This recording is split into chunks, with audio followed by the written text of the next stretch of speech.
Hey, this is Ash from All Things Dentistry, and I want to congratulate you on your purchase of your new Nanopix sensor and software from 8teeth. This software is packed full of incredible functionality, and you will not be disappointed. Walk with me as I show you some simple tips on how to use the software efficiently in your practice. Okay, let's get started with installing the software. After connecting the USB key, you can go ahead and click the installation application. You know, this program is super small, and honestly, it's as simple as 1, 2, 3 to install it by yourself. You know, the installation takes only about 3 minutes, and then we're ready to rock. All right, and now we're done. Okay, so here we are. We're into the software. You made it. It's such a great, simple, effective software to use.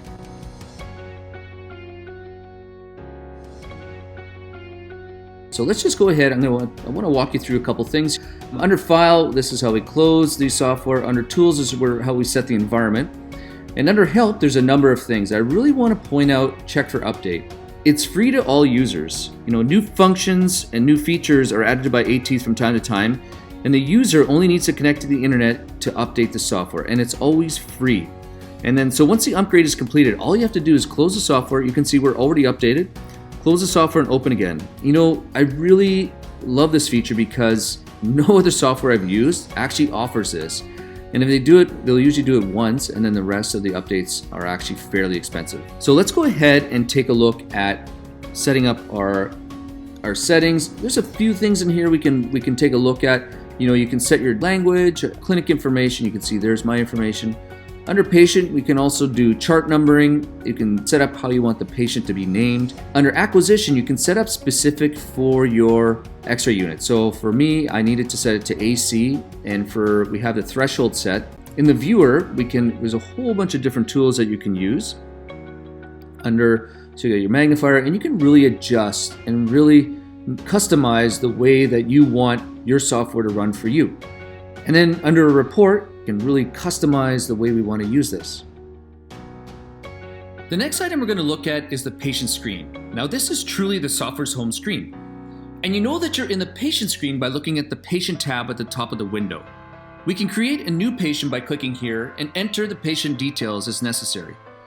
All right, so let's take a look at my case. Yeah, I have a root canal.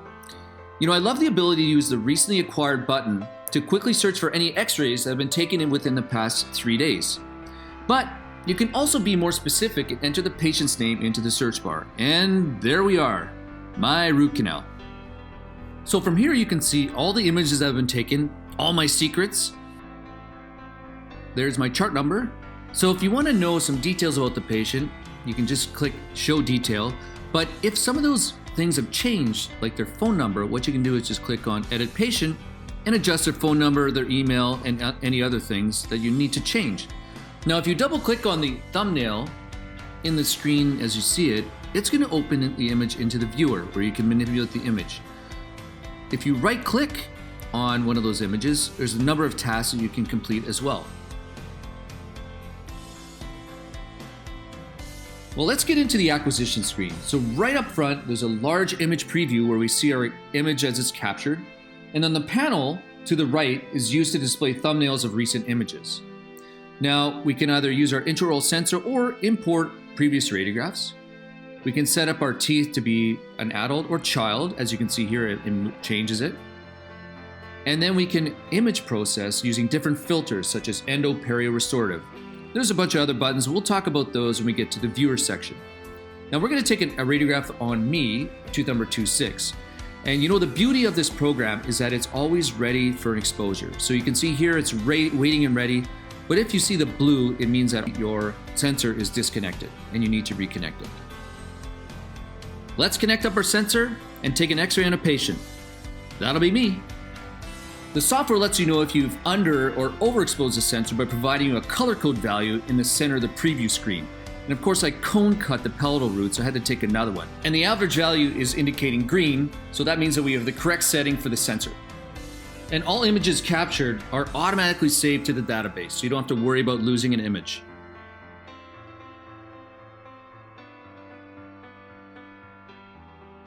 Okay, so now we've acquired our image. Let's use the viewer to manipulate it and also take a look at the image much more closely.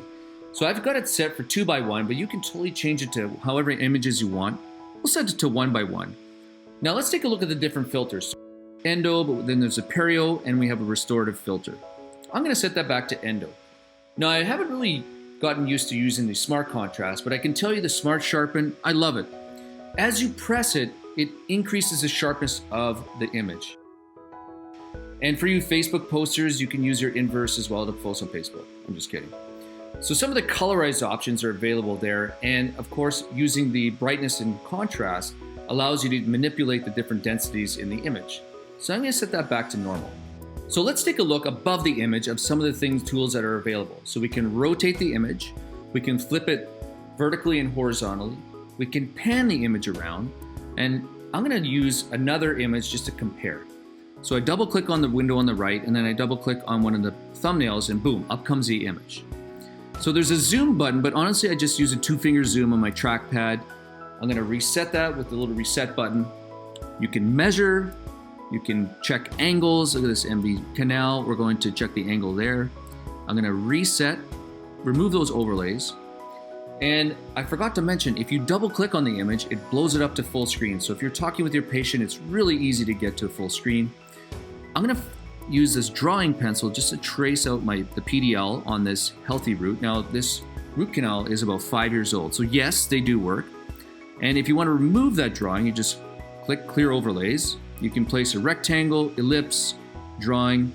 And one of the other tools you can use is just placing notes. So place a memo onto the image just to place some notes. I'm going to put in, we're going to follow up in 6 months.